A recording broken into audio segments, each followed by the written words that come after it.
Quero louvar a Deus por essa oportunidade especial, grato por estar aqui e pelo privilégio de poder compartilhar com este auditório tão nobre a palavra de Deus. Eu louvo a Deus pela vida do pastor presidente, pastor Newton dos Santos, cumprimentando ele, cumprimento toda a mesa, todos os pastores e aqueles que estão inseridos nesta obra especial e maravilhosa. Vou deixar para fazer aqui, deixar as minhas palavras de gratidão amanhã, para nós ganharmos tempo hoje aqui na palavra. Mateus capítulo 7, verso 24, a seguir.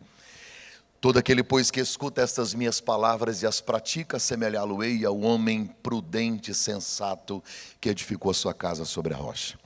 Desceu a chuva, correram os rios, sopraram os ventos, combateram contra aquela casa e ela não caiu, porque estava edificada na rocha. Aquele, pois, que ouve estas minhas palavras e não as cumpre, assemelhá-lo-ei, compará-lo-ei ao homem insensato, imprudente, que edificou a sua casa sobre a areia. Desceu a chuva, correram os rios, sopraram os ventos, combateram contra aquela casa, caiu e foi grande a sua queda. Aconteceu que Jesus, concluindo o seu discurso, a multidão se admirou da sua doutrina, porquanto os ensinava como tendo autoridade e não como os escribas.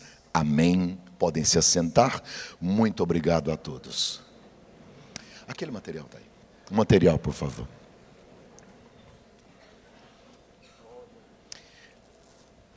Queridas pastoras, esposas de pastores, aqui embaixo tem um estande dos adolescentes, do departamento de adolescentes da convenção. Eu recebi um kit deles e eu achei tão extraordinário. Olha esse livro, Socorro, Sou Líder de Adolescentes. E o outro é um livro prático de como iniciar um trabalho de adolescentes. Nós não podemos perder a próxima geração.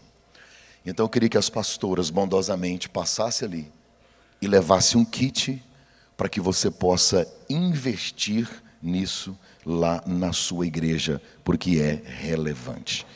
Vendo hoje esse projeto de adolescentes que foi anunciado e mostrado em vídeo, o meu coração se alegra, eu fico muito emocionado.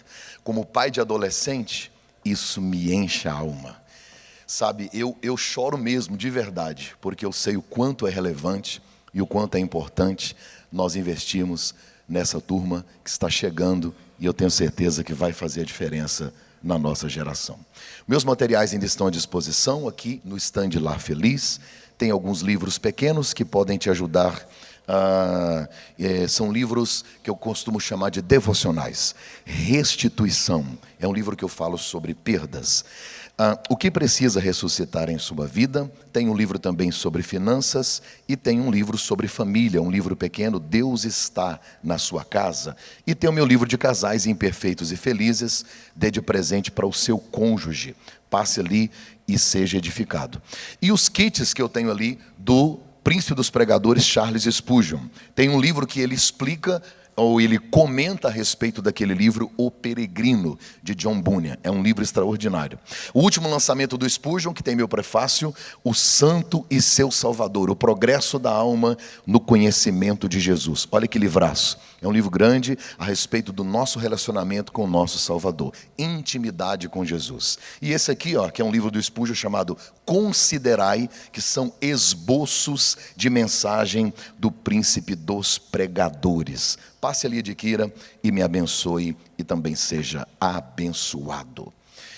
Queridos irmãos, Jesus Cristo, Ele é um mestre por excelência, o mestre dos mestres.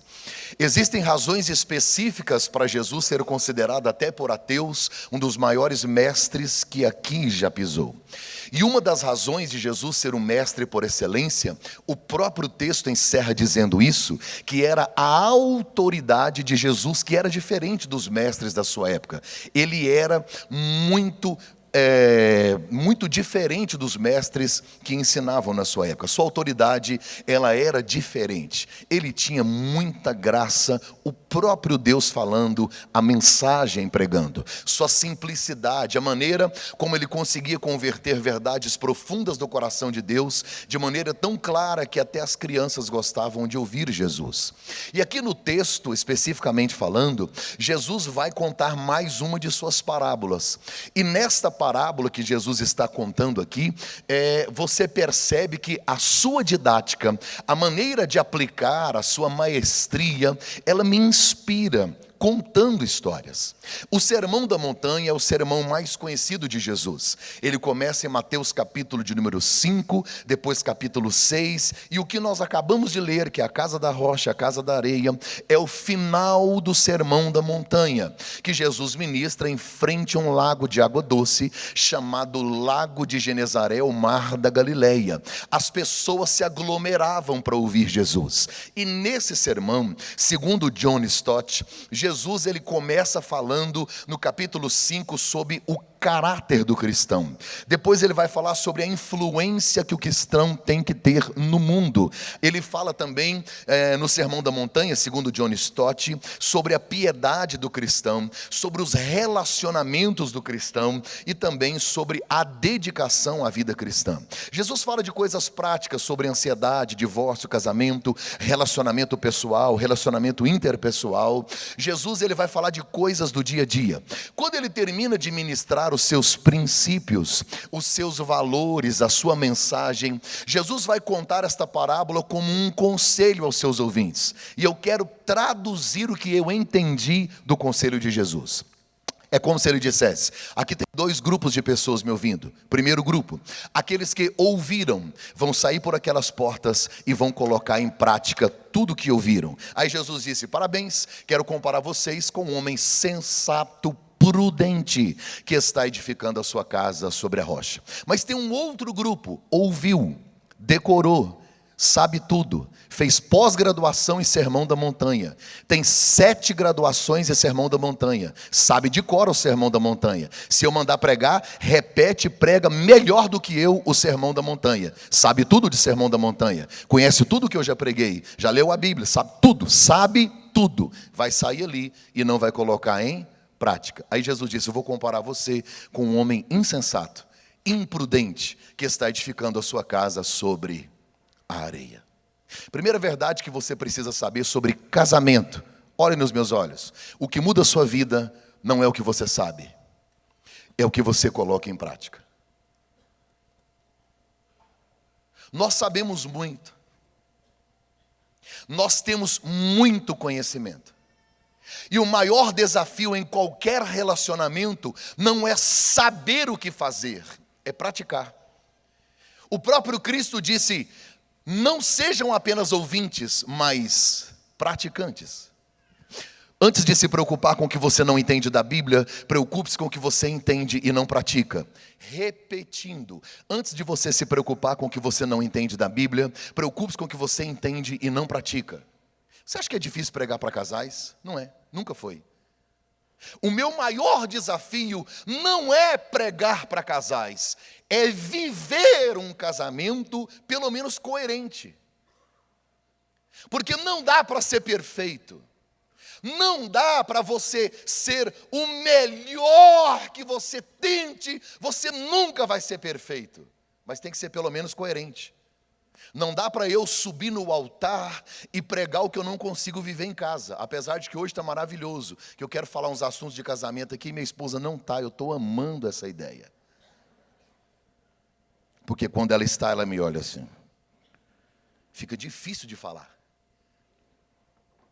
Jesus vai dizer aqui que a rocha aqui não é a pessoa de Jesus, são os princípios dele. É possível você entregar a sua vida a Jesus, ir morar no céu, mas construir a casa na areia. Porque o texto não está falando de salvação, não está falando do meu relacionamento com Cristo, está falando de cumprir princípios de vida. Conheço gente que nunca entrou numa igreja e tem um casamento abençoado. Conheço gente que está na igreja há 30 anos e o casamento...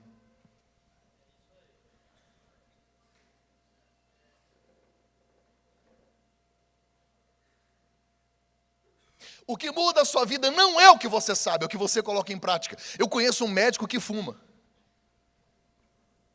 Vamos colocar por baixo quantos anos o médico tem que estudar para ser médico. Assim, o mínimo. De 7 a 8 anos. Qual o último ser humano que você imagina ver fumando? Um médico, mas ele fuma. Porque não é difícil saber, o difícil é colocar em prática.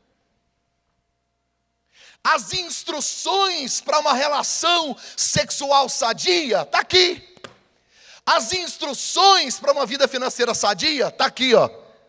As instruções no tratar o outro, no convívio com o casal, na educação dos filhos, está aqui. Não é difícil saber, gente. O desafio é ir para casa e falar, agora eu vou viver. Nossa, meu Deus, é difícil. Quer ver uma coisa? Por exemplo, a Bíblia diz no Salmo 40, a gente sabe de cor. Vamos citar o Salmo 40, é lindo demais. Vamos lá? 1, 2, 3. Esperei. Pode parar, parou. É duas coisas que você não sabe: esperar e ter paciência.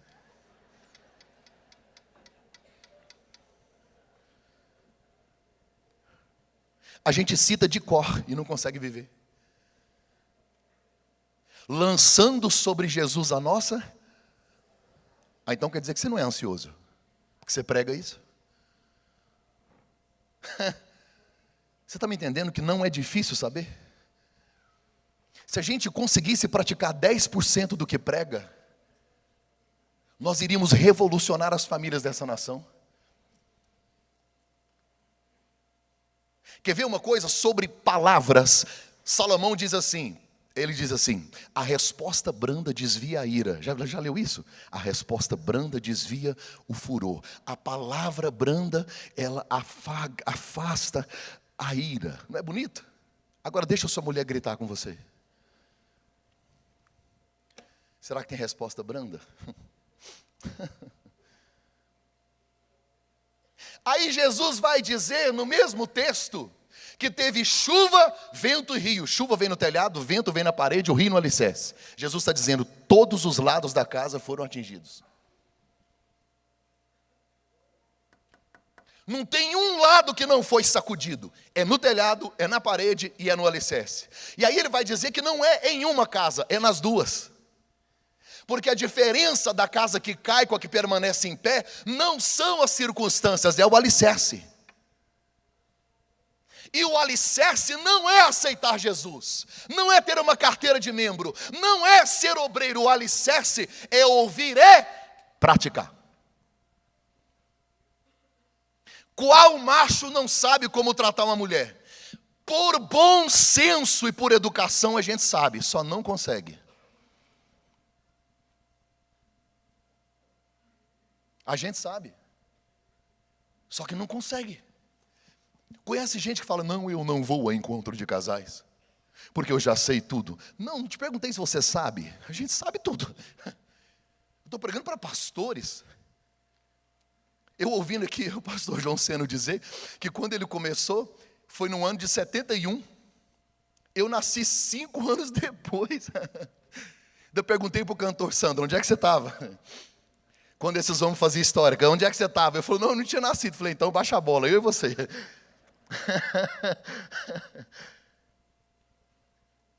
Senhores, sabemos muito.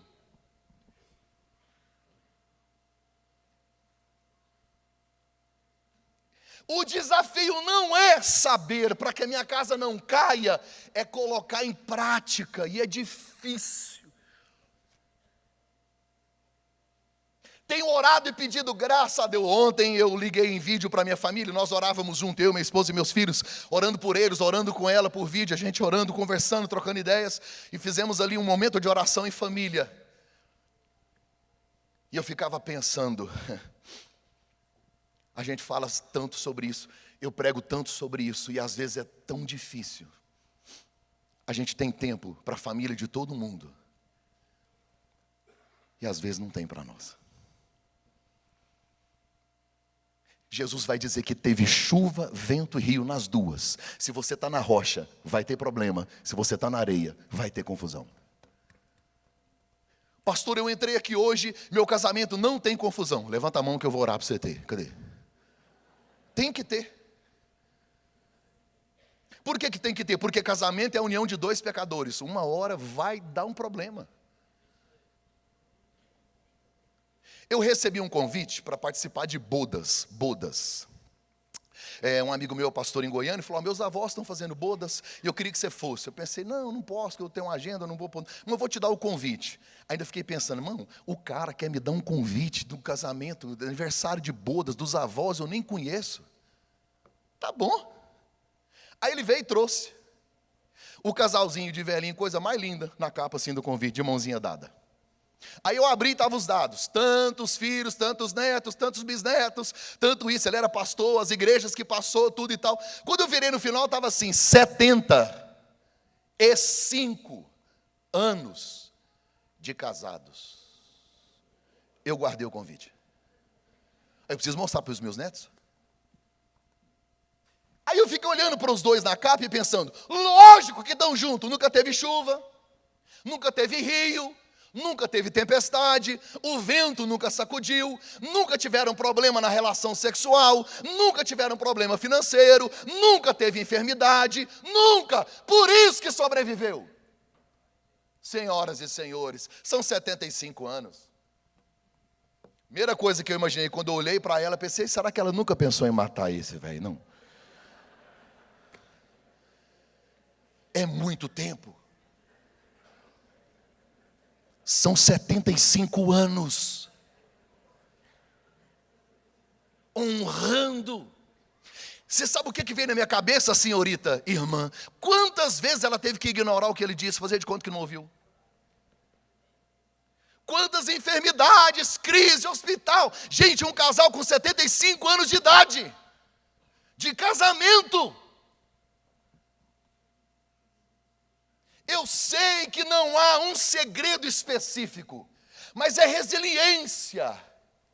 Passaram os ventos, a chuva, o rio, mas não foram apenas ouvintes, praticaram.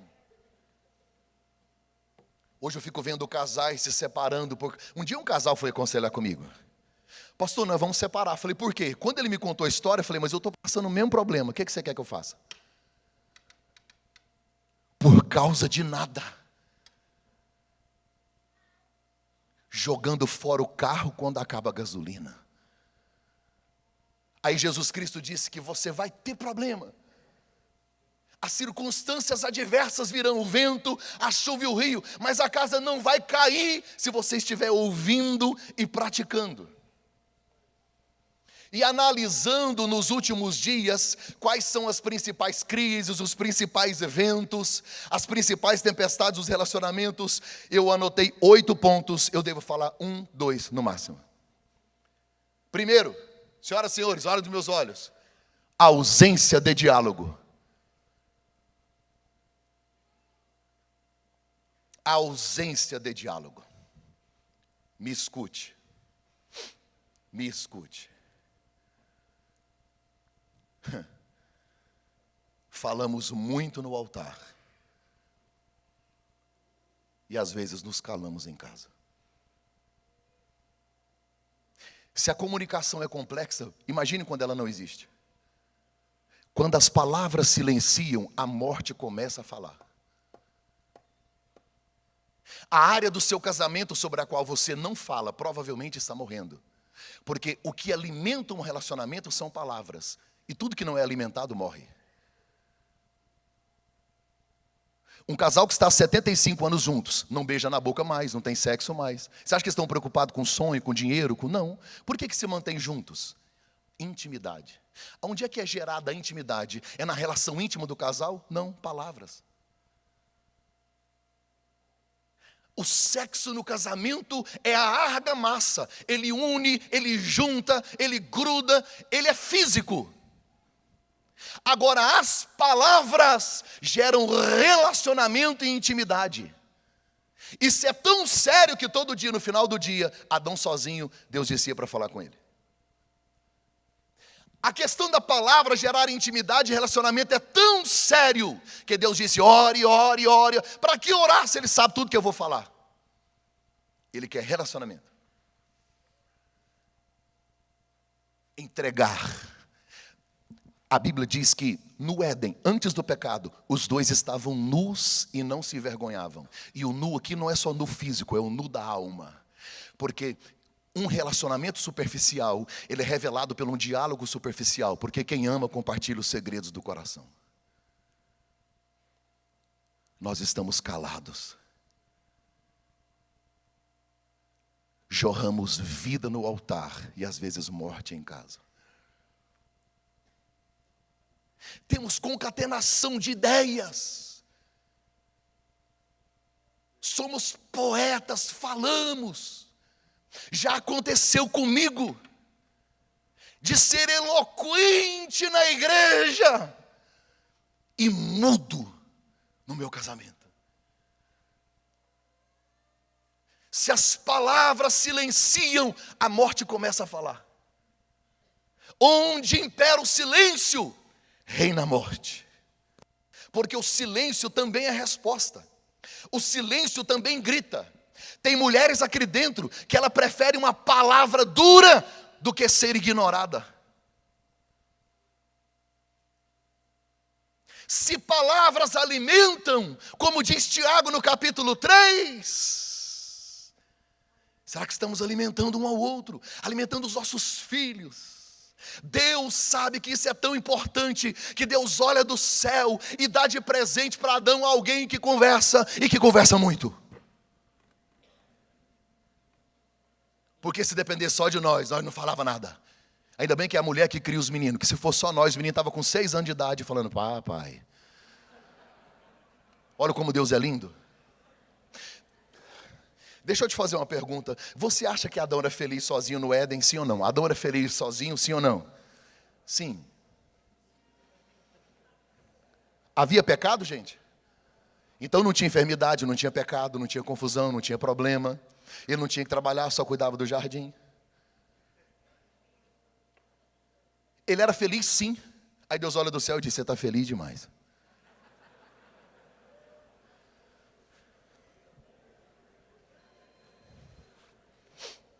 Psiu, me encare aqui. Só me responda sim ou não. Você acha que Deus fez Eva para estragar a felicidade de Adão? Não. É que Deus está dizendo para nós, o melhor dos jardins só faz sentido quando ele é compartilhado. O melhor dos jardins só faz sentido quando ele é compartilhado. E esse compartilhar está nas palavras. Nas palavras. Nas palavras. Nas palavras. Eclesiastes capítulo 3, eu acho incrível. Salomão vai falar sobre o tempo das coisas. Há um tempo determinado para todas as coisas. É tempo de plantar, tempo de colher, espalhar pedra, juntar pedra. Você conhece o texto e no verso 7 ele diz, gente, definam, tenham discernimento, porque tem um tempo de falar, mas tem um tempo de calar. Sabe qual é o nosso problema? É que às vezes é hora da gente calar e a gente não para de falar. E quando nós precisamos falar, a gente cala. A Bíblia diz em Provérbios 16 e 24 que palavras agradáveis são como favos de mel, doçura para a alma, saúde para os ossos. Uma boa palavra cura, gera saúde, gera vida. Não dá para eu tratar a minha esposa como uma plebeia durante o dia e querer à noite uma rainha.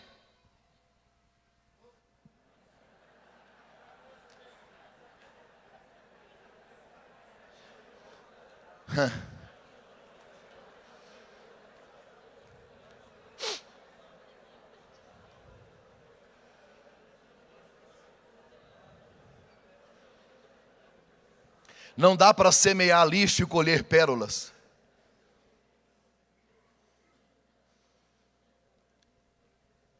Você acha que as palavras que saem da minha boca para minha esposa todo dia, toda hora é só de meu mozinho, meu cheirinho? Não. Tem hora que você não está com vontade. Só pronuncie uma palavra quando ela for melhor do que o silêncio. Agora, se você tiver coisas boas para falar, fale. Tiago, no capítulo 3, diz que as palavras são como mel. São fonte que alimenta. Estamos com medo de ficar nus, de revelar os sentimentos, de compartilhar com o outro nossas necessidades. Escute, Se o silêncio impera, reina a morte. O silêncio é a matéria-prima que constrói um muro chamado divórcio. O silêncio é a antessala do divórcio. Quando vamos atender casais, a gente pergunta: há quanto tempo vocês não estão se falando? Nós estamos calados há tanto tempo. Sinal de divórcio.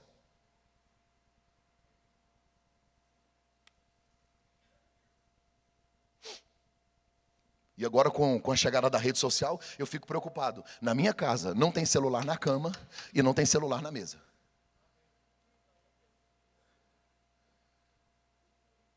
Somos ótimos no celular e péssimos no seu lar. Abrimos janelas de comunicação com o mundo e fechamos porta dentro de casa.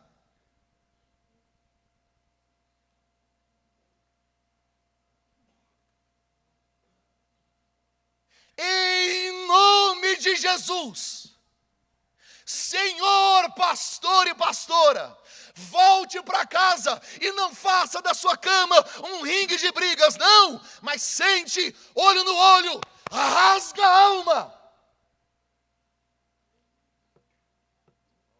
Quando vocês terminam de ter uma relação, a sua mulher se sente amada ou usada? Você não sabe, que você nunca perguntou. Pessoas sufocadas pelo silêncio que corrói, que dói, querendo ouvir uma palavra. Talvez nós nos sentamos, vimos alguém na igreja, na obra, na rua, que fala, que conversa, que abençoa. Vida fora e morte dentro. Internet, rede social. Sabe, às vezes um tipo de comunicação que não transforma, só deforma. E às vezes a gente peca não pelo que fala, mas na maneira como nós falamos. Por isso que o peso de algumas palavras me faz amar a leveza do silêncio. As feridas mais profundas vêm de quem nós mais amamos. Sabe o que matou o primeiro casal no Éden? O silêncio de Adão. O silêncio de Adão.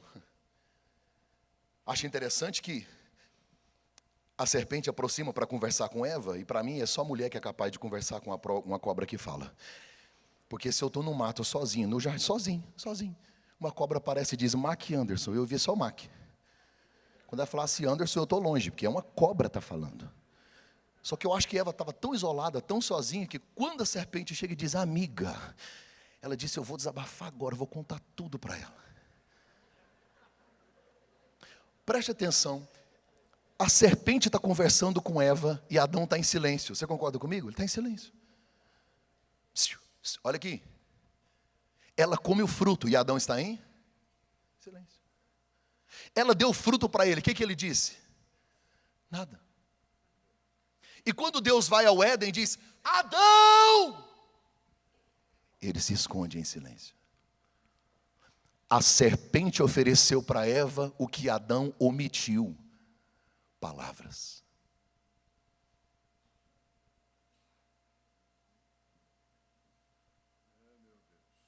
Isso é sério?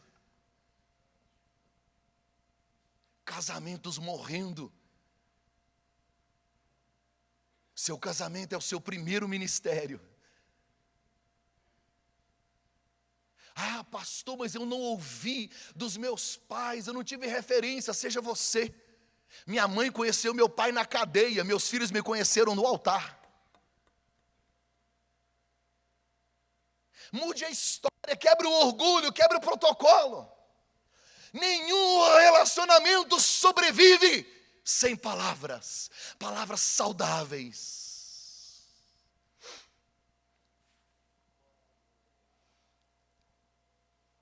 Um senhor entrava no ônibus 3 vezes por semana.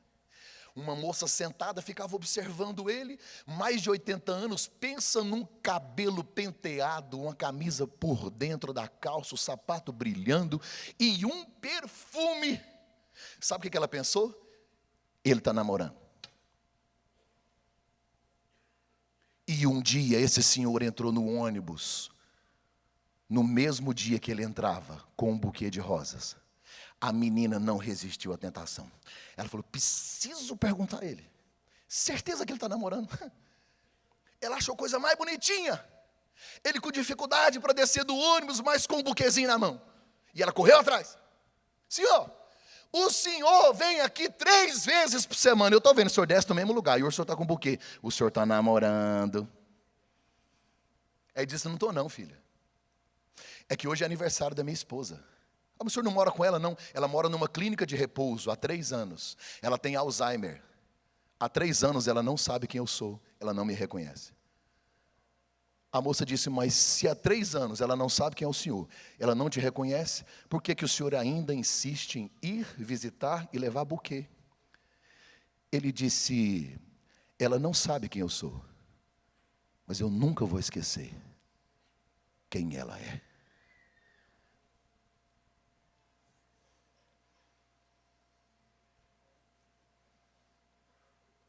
Palavras, gestos.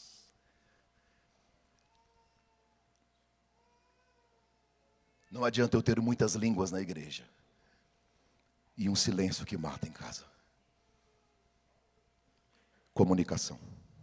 Segunda coisa que está matando casamentos são chuvas, são ventos que vêm sobre os relacionamentos. Estresse. E graças a Deus, pastor em Santa Catarina não tem estresse.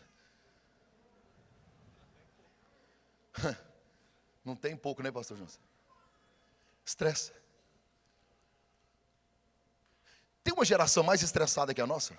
Não tem. Você conhece alguém que você pergunta, como é que você está? Não, estou parado, tranquilo, não tem nada para fazer, estou aqui sossegado. É chique você dizer, estou correndo. Dá intenção de hiperatividade. Sabe qual é o problema? É que a gente corre, pega uma escada, põe na parede, sobe. Quando está lá em cima, descobre que estava na parede errada. A gente se esquece que o mais importante não é a velocidade, é a direção. A palavra estresse, que a psicologia usa hoje, veio da física. É quando um objeto é colocado sobre uma pressão constante, tipo o pneu de um carro, a 140 por hora, está sob estresse. Isso é estresse. É pressão constante.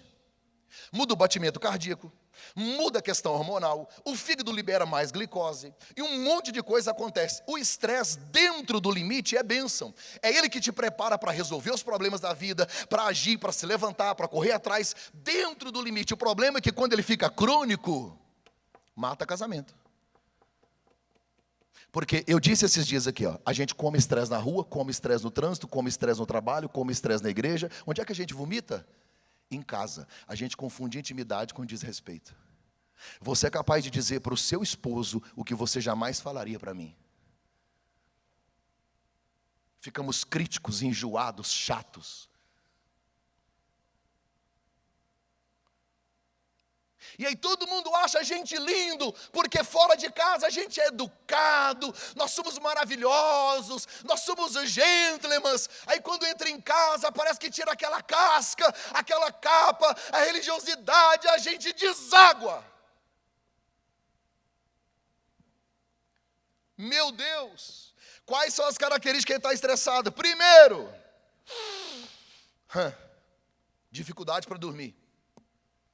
Você tem mais sono na hora que você acorda do que na hora que você deita. Não é o seu caso. Diminui o apetite ou aumenta o apetite? Quer comer. Cansaço excessivo e baixa motivação. Sabe aquelas coisas simples que você fazia, agora você não tem vontade mais de fazer? Dificuldade para tomar decisão. Dificuldade de raciocínio, dor de cabeça, esquecimento. Fuga da realidade. É por isso que a gente gosta mais da rede social do que do real. Tem marido que a esposa dele está na cama, esperando por ele. E ele está até 3 da manhã na internet. Estamos tão estressados. Você sabe quando é que a gente está tendo tempo para nós dois, para o casal? 2 da manhã, 3 da manhã. É a igreja, é menina, aquela confusão. Aí eu fico vendo, o presidente lançou aqui um retiro de encontro de casais só para pastores presidentes. Eu vibrei. Meu coração acelerou. Porque pastor é gente. E pastor tem hormônio. Hormônio precisa ser alimentado. Pastor também precisa de beijar, precisa de abraçar. Tudo que não é alimentado morre. Nós não somos super-homens, não somos deuses.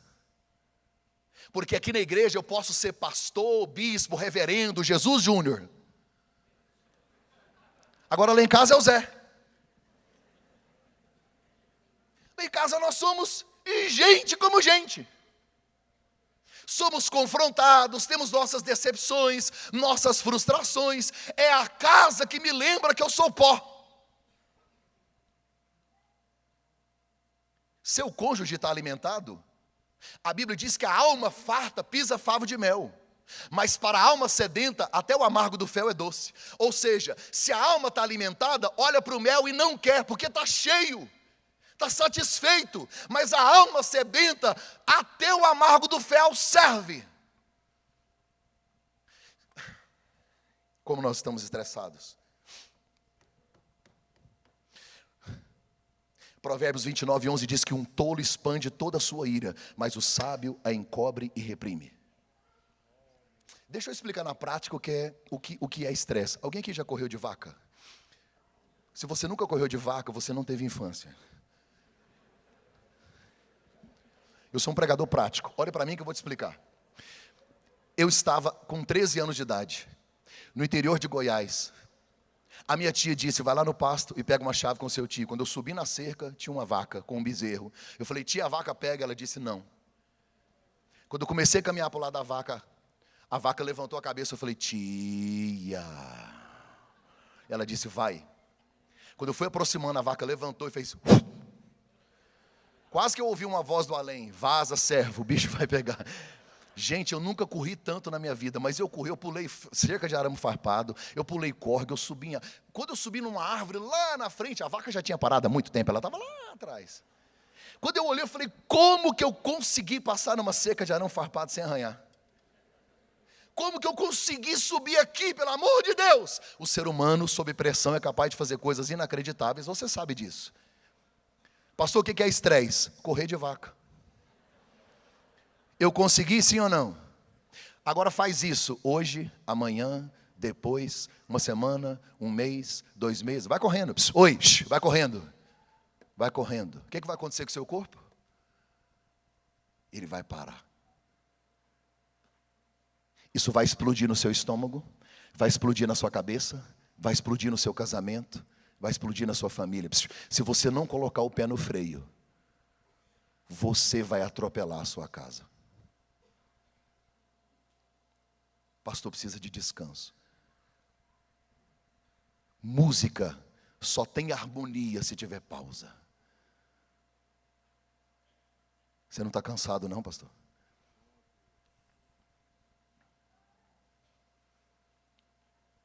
Até um momento como esse aqui, eu estava olhando os hotéis, que coisa linda, que coisa maravilhosa esse lugar. Tempo de refrigério, de descanso. Você precisa. Você é gente. Um dia eu estava vivendo um tempo tão estressado, mas eu estava muito estressado. Eu estava angustiado, correndo, trabalhando, e aquela agonia toda. E aí eu cheguei no aeroporto, a minha esposa sempre me buscava, e ela não gosta de dirigir quando eu estou junto.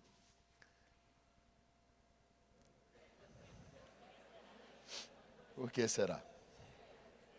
Mas aqui ninguém se identificou, não, é só eu mesmo. Aí quando eu cheguei no aeroporto, sempre que eu chegava, ela já estava do lado do passageiro. Eu só guardava minha mala, assumia o volante. Aí eu cheguei, ela estava no volante. Aí ela abriu o vidro e disse, querido, vem no passageiro, você deve estar cansado da viagem, eu vou dirigindo.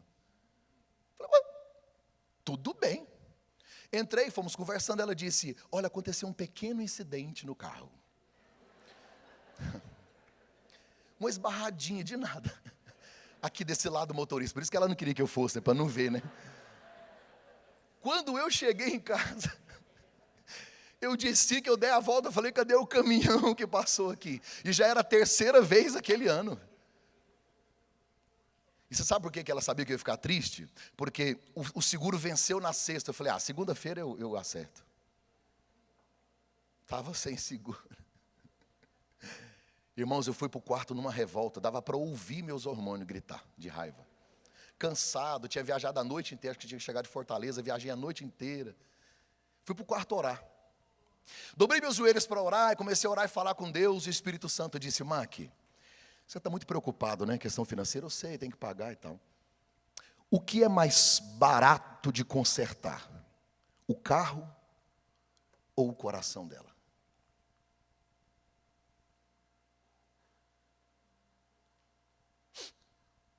Oh, irmãos. Eu chorei tanto porque eu já estava com o discurso pronto.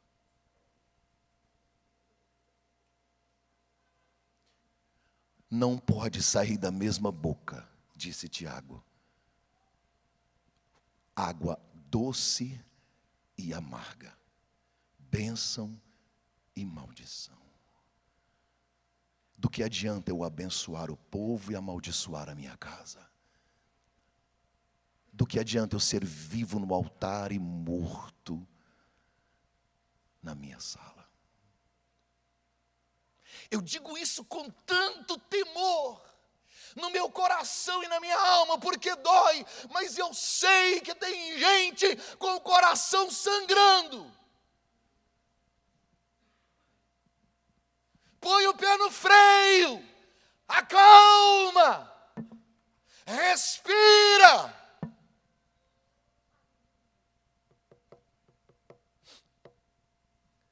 A tia da minha esposa teve câncer. E é interessante que ela não é crente, o marido não é crente. Ele é da roça, cuida de gado. E é o primeiro caso de câncer na família. Toda a família constrangida, aquela coisa. E as festas canceladas e todo mundo consternado com a situação. Mas um dia, depois de algumas quimioterapias, ela ficou carequinha. Raspou a cabeça, ficou careca, fez uma químio. E ela estava deitada na cama, muito fragilizada. De repente o marido dela entra, quase 40 anos de casados, tem filho, tem neto. Quando ele entra, ela estava deitada na cama, as filhas do lado, mais uma ou duas amigas. Todo mundo ficou assustado. Porque aquele homem, ninguém nunca viu ele se declarar para ela. Mas também ninguém nunca viu ele maltratá-la. Ele raspou a cabeça. E ele entrou no quarto, careca. Todo mundo se assustou, deu uma afastada. Ele deu uma volta na cama, debruçou sobre ela, deu um beijo na testa. E os dois se abraçaram, chorando, em silêncio. Sem nenhuma palavra, sabe o que ele estava dizendo? Eu amo você. E nós dois estamos juntos nesta batalha. Casamento é um processo, ou você está num processo de casamento diário, ou num processo de descasamento diário. Ninguém se divorcia da noite para o dia. Senhor pastor, não deixe seu casamento morrer. Eu estou pedindo em nome de Jesus. Vai para sua casa, conversa com a sua esposa, fique nu, abre o coração, abre a alma, descubra como é que o outro está. Não deixe acabar, não deixe morrer, em nome de Jesus. Não deixe o câncer do divórcio entrar na sua casa. Não, não, não.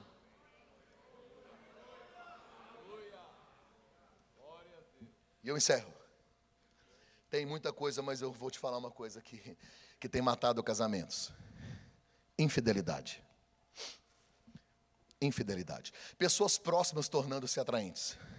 Antigamente a infidelidade acontecia, os pastores aqui que já foram aconselharam tantas vezes, sabe que acontecia ou na família, ou no trabalho, ou na igreja. Eram as possibilidades que tínhamos. Agora com a rede social, o mundo nas nossas mãos. O site de maior sucesso no Brasil chama Site da Infidelidade. Sabia que existe? O slogan é assim: se a vida é curta, curta um caso. É o famoso amor livre. Não existe amor livre.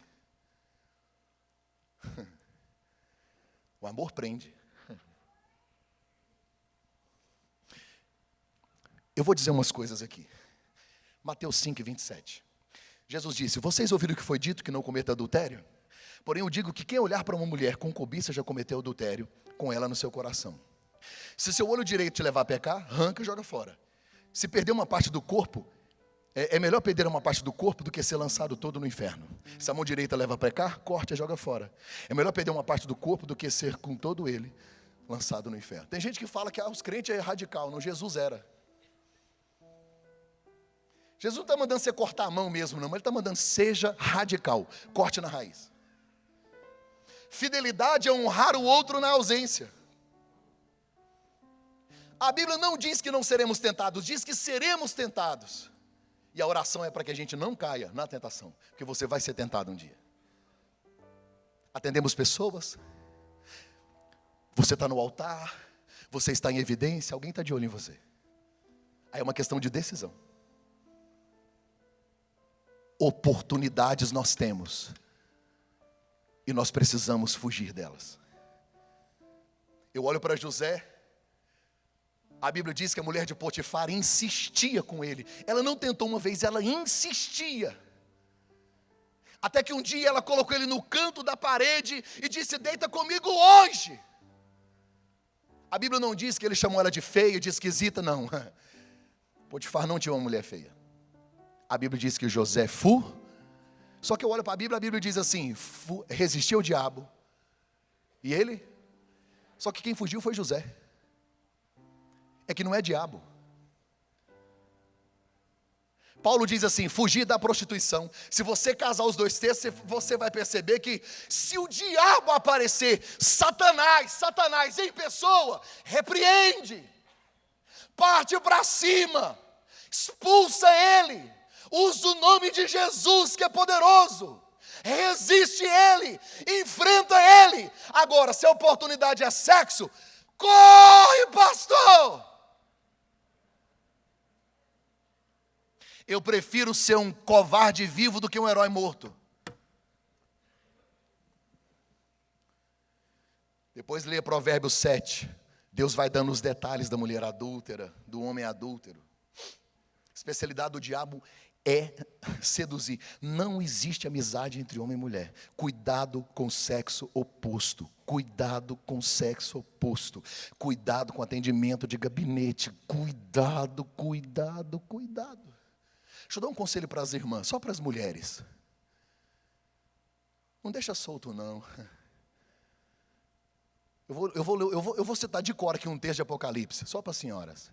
Guarde o que tens, para que ninguém roube o teu coroa.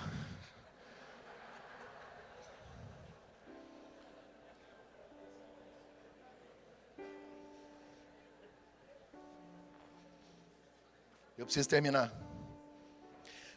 Cantares 8:10, a noiva de Salomão diz, eu sou como um muro e os meus seios como as torres. Será que é assim que as pessoas te enxergam, irmã? Um muro? Um dia eu encontrei um rapaz e ele falou para mim assim, pastor, estou casado há muitos anos, mas a minha esposa não tem a senha do meu celular porque eu quero privacidade. Não se esconde o que é verdadeiro. A sua esposa precisa saber o que você está vendo na internet, ela precisa saber da senha do seu celular. Uma vida não monitorada é uma vida vivida de maneira irresponsável. Deus se ausenta um pouquinho do jardim, comeram do fruto. Por que as pessoas traem? Primeiro, descuido com a tentação. Acha que não acontece. A Bíblia diz que era tempo dos reis irem à guerra. Sabe onde é que Davi estava? Na sacada do palácio, vendo a Bete. A Bete é de Betseba, vendo a Bete tomar banho. Agora, se o camarada, o lugar dele está na batalha, trabalhando, ele está sozinho na sacada, vendo a mulher nua, como não cair se eu não sair do lugar da tentação? Sai desse site, sai de perto dela, corre! Por que as pessoas caem? Autossuficiência. Comigo não acontece, porque eu sou um homem de Deus, e daí? O segredo na Bíblia dos grandes homens que não caíram, não é se acharem, é fugirem. Vingança, falta de temor de Deus, carência. Infidelidade não é ausência de sexo, não é ausência de carinho, não é ausência de atenção, é ausência de caráter. Não troque a guerreira por uma aventureira.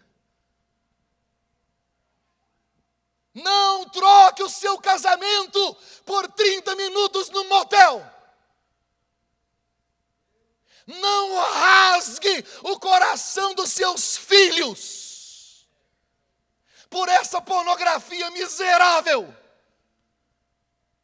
Não jogue o sonho de Deus, o seu ministério, a sua casa, a sua família no lixo para alimentar a sua carne. A Bíblia diz que aquele que está em pé, olhe, porque senão, olhe. Eu digo isso com temor e com tremor na minha alma. Eu vou lhe dizer uma coisa que minha mãe me ensinou: ser homem não significa ficar com várias mulheres. Um homem de verdade é aquele capaz de amar, respeitar e ser fiel à mesma mulher o resto da sua vida. Seja homem. Ei, irmã, corre. Não troque a sua aliança. Não jogue tudo fora. Nós precisamos construir a nossa casa sobre a rocha. Nós precisamos resistir ao inferno. Seu casamento não vai acabar, não vai acabar. Sua igreja será reconhecida na sua cidade como a igreja que restaura famílias, que restaura casamentos.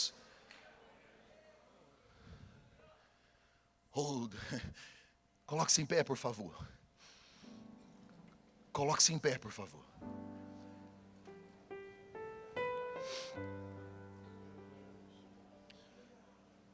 Não é fácil dizer o que eu disse aqui, mas alguém precisa ouvir. O que muda a sua vida não é o que você sabe, é o que você coloca em. Senhor nosso Deus, nós oramos ao Senhor agora, pedindo ao Senhor que nos dê santidade, Senhor, nos dê compromisso com o nosso cônjuge, nos livra do pecado, nos livra do adultério, nos livra da queda. Nós queremos casamentos sadios, famílias sadias, igrejas sadias. Pai, no nome de Jesus eu repreendo o divórcio. No nome de Jesus Cristo eu repreendo o adultério. Pai, no nome de Jesus, se aqui dentro tem alguém sendo tentado, joga por terra agora todo o intento de Satanás para destruir o casamento desta igreja, desta família e desse pastor. Como igreja nós oramos, ó Deus, como homens de Deus, mulheres de Deus, nós oramos clamando ao Senhor para que algo sobrenatural aconteça, Pai, em nome de Jesus.